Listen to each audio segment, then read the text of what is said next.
Hi, YouTube world. RJ Martin here, back with another episode of Sips and Chill, Sips and Chill, Sips and Chill, Sips and Chill with RJ. Sips and Chill, sup? How is everyone doing in the YouTube world?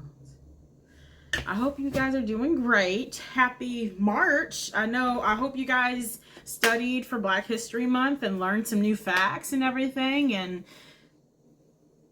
just enjoyed life. I was want to say have some rights. Don't do a riot. Don't do that.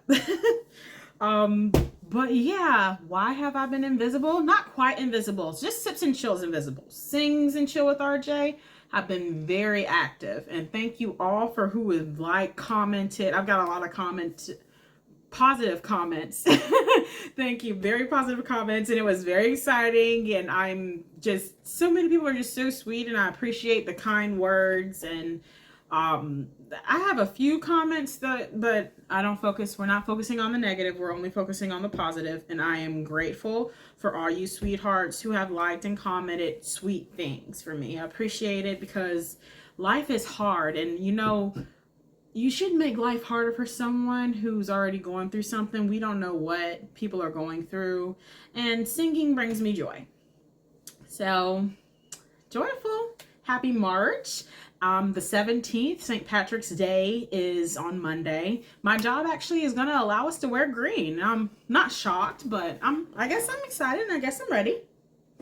So, yeah, how is everyone doing? What have I been up to? As I've said, my life has been trials and tribulations, but I'm making it by the grace of God. Everything is getting paid, and I'm doing my best. So, question was, what was I going to talk to you guys about today? I do not know. I kept thinking, did I want to talk about lust, or did I want to talk to you about a lusty tale that I read? Now, the thing about lust, a sin is a sin is a sin. I could go on and on with it. Don't want to.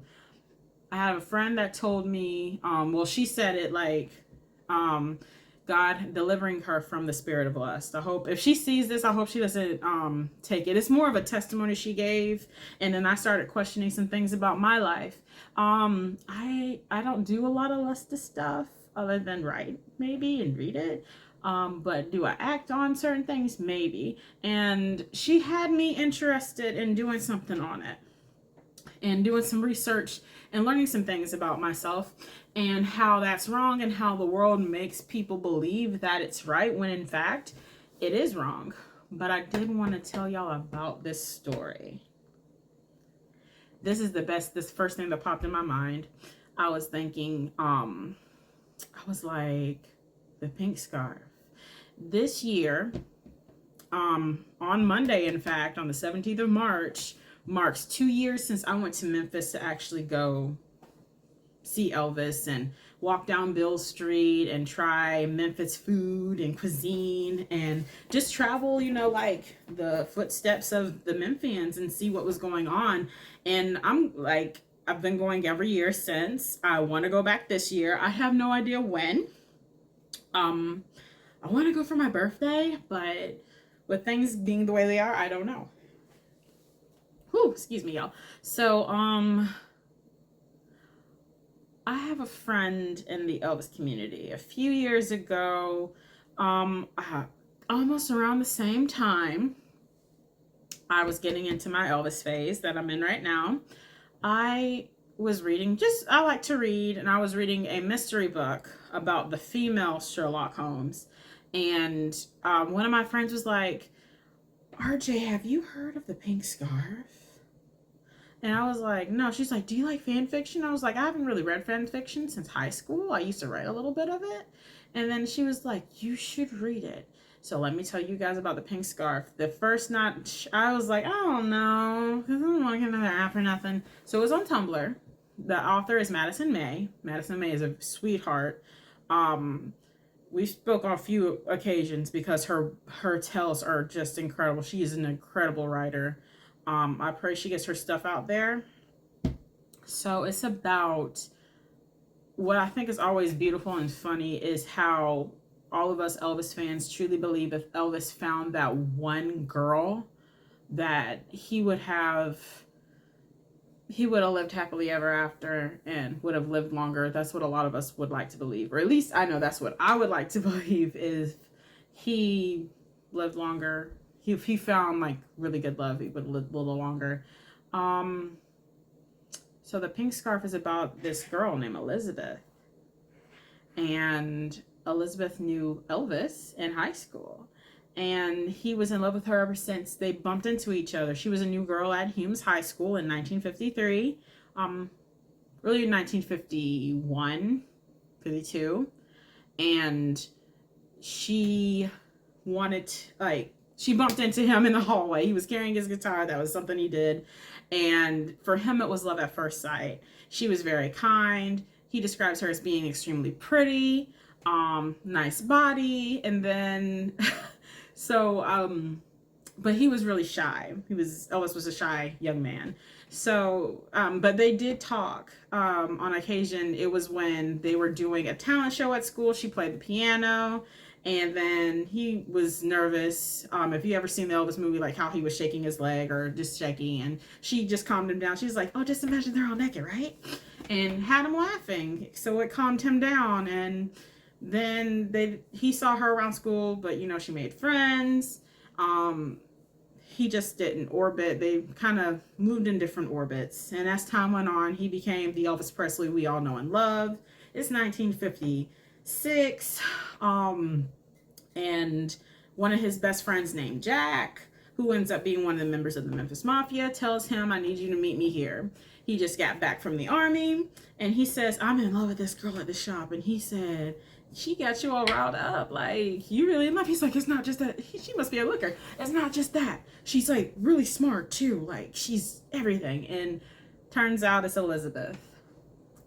And then he said, "I am 2.5 seconds from pulling on her skirt and taking her home to mama. Dixie be damned." I was like, oh, wow. I was like, wow, he drop it off for that. And she didn't remember him, but then she was like, "I could never get on stage the way you do."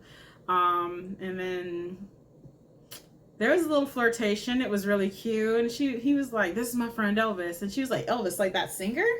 And he was like, "Well, being that I've never met another man with that name, I would say yes, exactly like that singer." And Jack kicks him under the table like, "Stop playing. Let the celebrity use you so I can get this girl." But he really didn't want to do that. But then they start talking, and he was like, she's like, "I couldn't do what you do. I admire you for being this brave because I couldn't get in front of everybody the way you do." And then he said, "Well, a sweet girl told me one time I just got a picture of him naked." And then she realized who he was from high school. He dyed his hair. He got taller.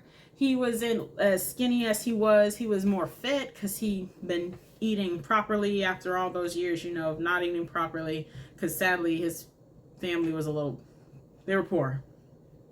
So things changed. They became friends. They got closer over time. A lot of things happened. But she ended up marrying his best friend, Jack, who was one of the Memphis Mafia members. So the first chapter starts off by saying, like, her life isn't what it was supposed to be, even with Jack. He doesn't love her anymore. And then it goes on to saying how she finds herself attracted to Elvis after all these years. Now, this is the Elvis in 1969, guys. The one that just starts the Vegas residency, the nice, handsome, lean one. Which Elvis was handsome each, period. But this is, she's starting to notice how handsome he is. And she can't take her eyes off. And then it's kind of embarrassing because then she'll be like, "Oh, no, she was staring. He caught me staring." Then he was doing heavy flirtation with her. "You've been burning your eyes into me all night. You need something from me?" She was like, "No, good night." He calls her to his room. They have a conversation, and she tells him how he ruined her life. She was very honest with him. A lot of people like to kind of tiptoe around Elvis, walk on eggshells just to save face. For her, she wasn't that girl. She did not tiptoe. She did not save face. She was straight up, she was honest, and he appreciated that more.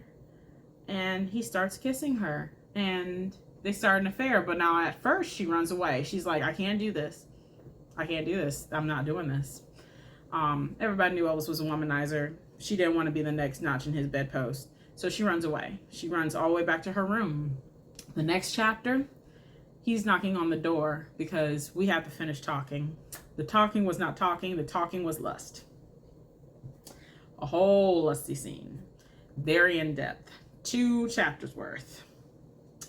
Then how it ends is most likely, I can't stay. I have to leave for obvious reasons. And she's like, we can't do this again. It's fine. And then he said, I would like it if it happened again. And he said, only if you want to. Just 2 lonely souls finding comfort in each other every once in a while. And he gave her his scarf. Elvis was known for giving scarves, so it was nothing new. But this scarf was special. It was a pink scarf. He told her to wear it anytime she needed him. And he would arrange it for them to see each other. Now, she didn't want to hurt his feelings, so she agreed to their agreement.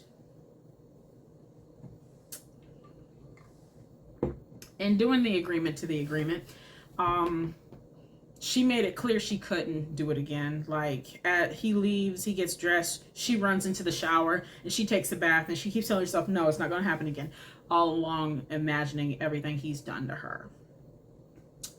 Just like, no, doesn't matter. It's not going to happen again. Her husband comes in.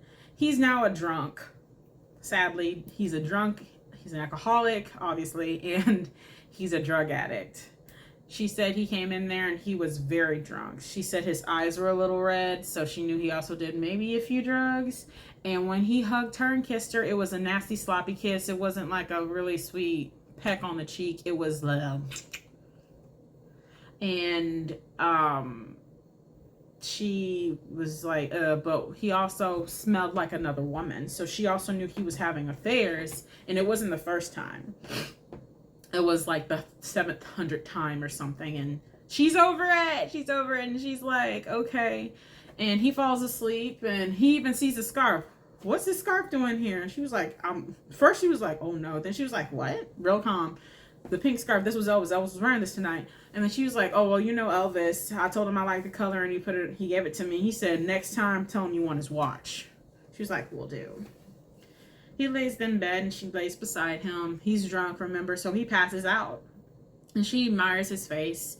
And she said, out of all the men in the Memphis Mafia, he had to be the best looking. He had blonde hair, blue eyes. His bone structure was not like Elvis's, but she describes him to be very handsome. So I'm trying to think of a handsome blonde. I don't know why, but every time I picture, I'm guessing James Cagney. James Cagney wasn't an ugly looking man, but not the best looking man. I don't know, but I just like James Cagney. I don't know. For some reason, that's the way I've always envisioned her husband. I have no idea. Maybe because the Memphis Mafia, but the Memphis Mafia members, all of them don't really look like,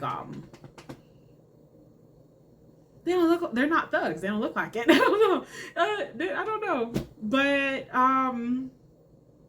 yeah, so then he wakes up, he's sober, and he wants to spend time with Elizabeth. And Jack and Elizabeth, they're in, this is Vegas, so they're in Vegas. He told her to dress up, and she said it was like they were kids again, and she had the best day. He kissed her under the neon lights, and they walked around, and they were playing, like just kind of like hugging and kissing and holding hands. And she was like, yeah, I definitely can let go of Elvis now. So she puts the pink scarf in her purse, because what she's going to do is give it back to Elvis. Like, I can't do this.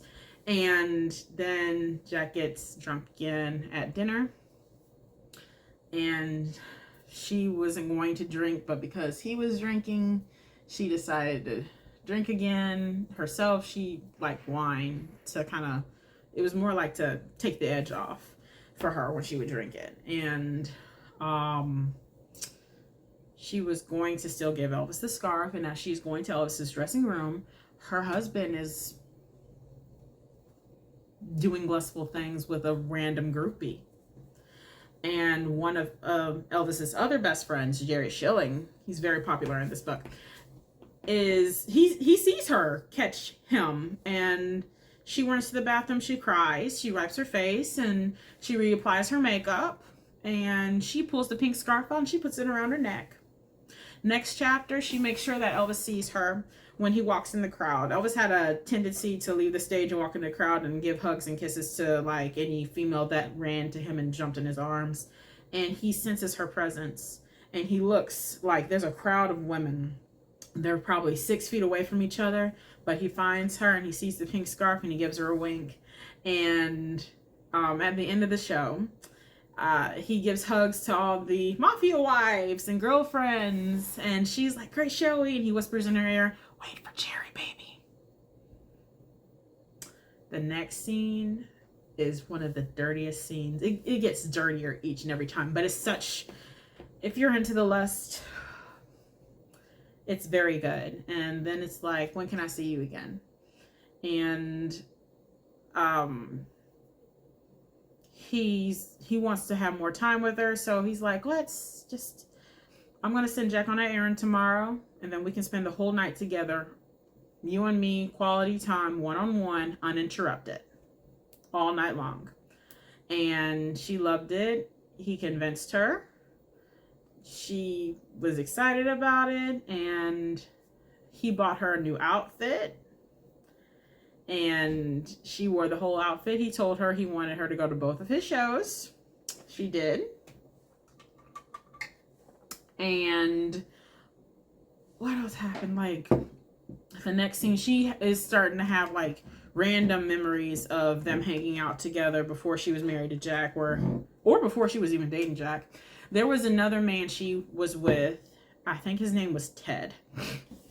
And Ted was her first sexual encounter, like, but they were together because he convinced her that they were going to get married. So giving herself to him and being in love with him was nothing. If you really believe you're going to marry this person, then nothing comes of it. But he left her and he ended up marrying another girl, and she was crying. She worked at a diner back in the day, and Elvis came to see her, and she told him what happened, and she even told him that they were sexually together sexually. And he was like, did he force himself on you? Because I'll kill him, practically, is what he said. He's gonna wish he was never born, is practically what he said. She was like, no, it was nothing like that. And then he's like, well, don't worry about it, there's nothing wrong with you. Then Elvis sits and think about, like, why would he leave her when she's a good woman?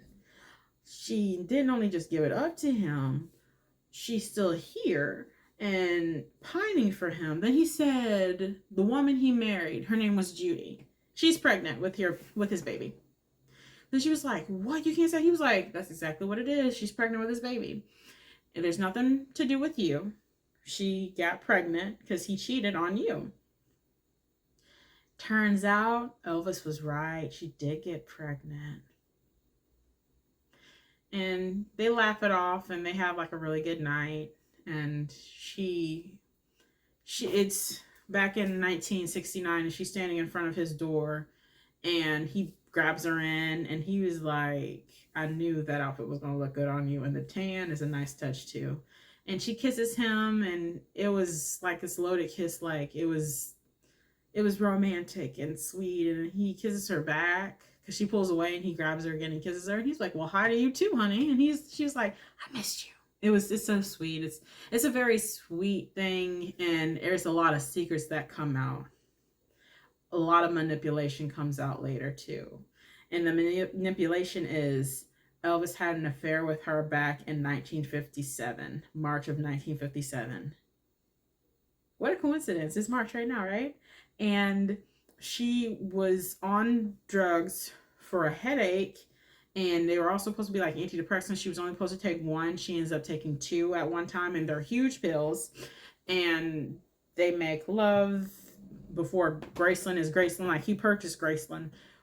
They practically have sex in the bedroom that is currently his bedroom, and before there's a bed in there.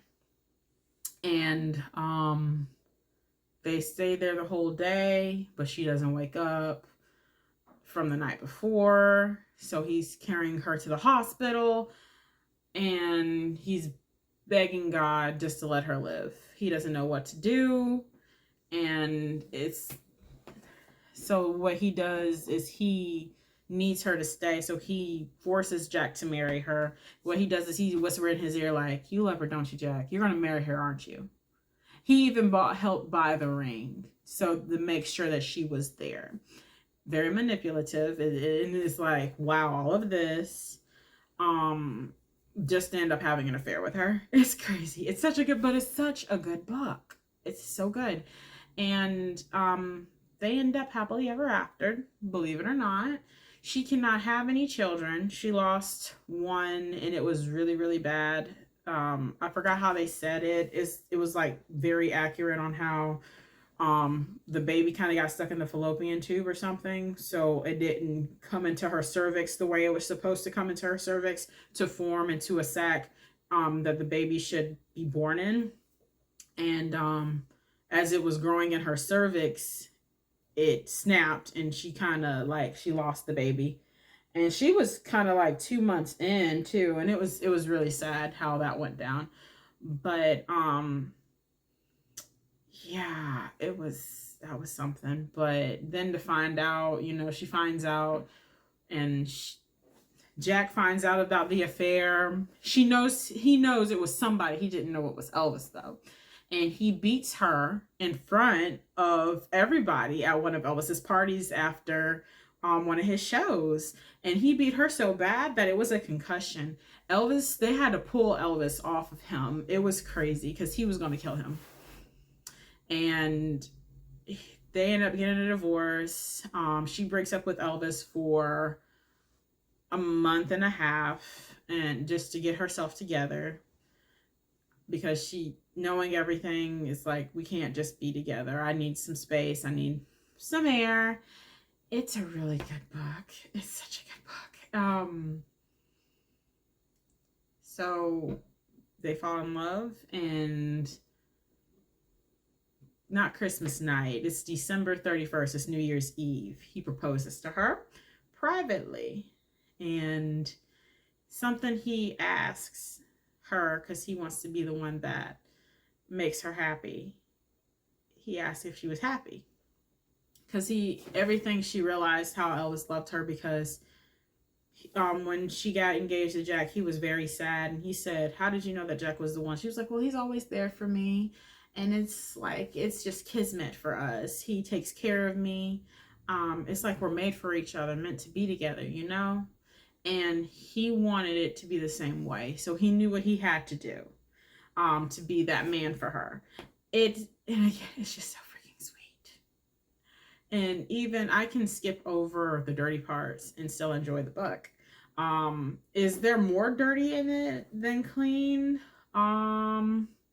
It's a good half and half, because like it doesn't get dirty until chapter 3. It doesn't start off dirty at all, and there are times where there really just needs to be a discussion on things that have happened in life, and it's again really good. So if you guys have a Tumblr, look up Madison May. She has several good hot books, and that's just definitely, she's one of my favorites. She's the reason why I'm on Tumblr now, writing my own stories.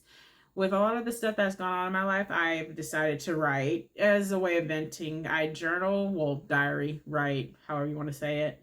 I don't journal like I once did, like when I was younger. I would just like write about my day and how everything is going on, the stress in my life, or how I wish things would be different. Now it's kind of just like, it's the 31-day journal, and what it does, it takes me down like memory lane of how was your childhood, and how was like, talk about your parents, talk about your grandparents, talk about your best friend, talk about your school days, talk about your favorite teacher. It does that, and it's like and I'm truly like writing. I'm not doing like one word things like my teacher was fine.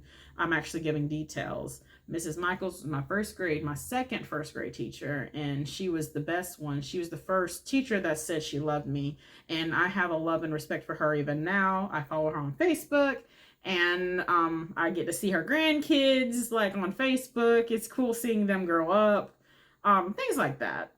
in depth. And it's like getting something out, and it's like nice, kind of reminiscing when I write, and it's really sweet. I do love it. I'm gonna let you guys, I'm not gonna spoil too much more. I feel like I spoiled the whole book for y'all. She did write a lot of aftermath. She didn't really write us um a wedding. She wrote something else, but we knew they were married, and it was really good, and it's a really good book. I know I've done said that like 60 times in this 25-minute frame of me telling you guys how great this book is, but like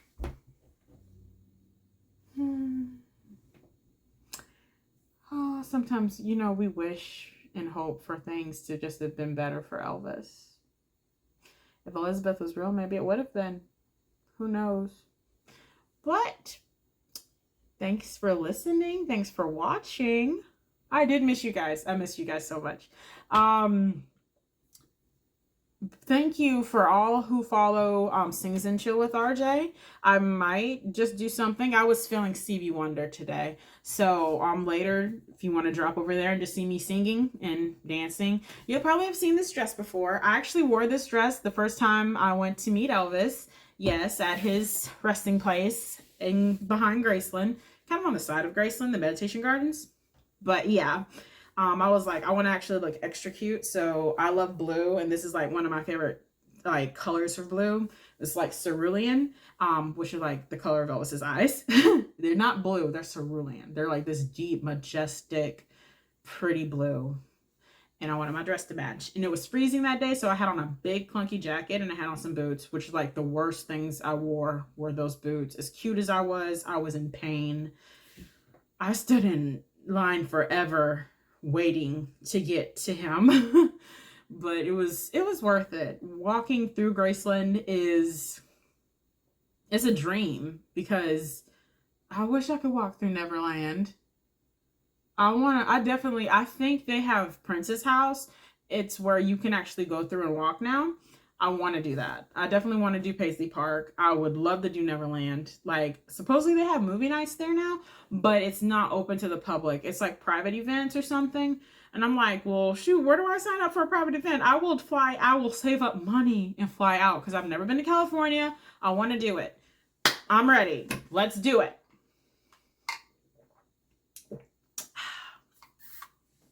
Yeah. So guys, I hope you guys have a blessed weekend. Be safe out there. We have a storm coming toward Florida. Bless the Mississippi area and the Tennessee area. I think Alabama's gonna get hit too. I know a lot of Floridians are a little worried because we've had some really bad storms in the last year. So, but I'm hopeful. I just think we're just gonna have a really, really, really, really bad rain. But I'm going to get my rest. I'm having issues with my TV. The hits keep coming and they don't stop coming. But I'm not going to worry about it. God is able. He's able. Yeah. All right. So thank you guys. And just stay tuned and you'll come back for another episode of Sips and Chill, Sips and Chill. Sips and Chill, Sips and Chill with RJ. Sips and Chill. This is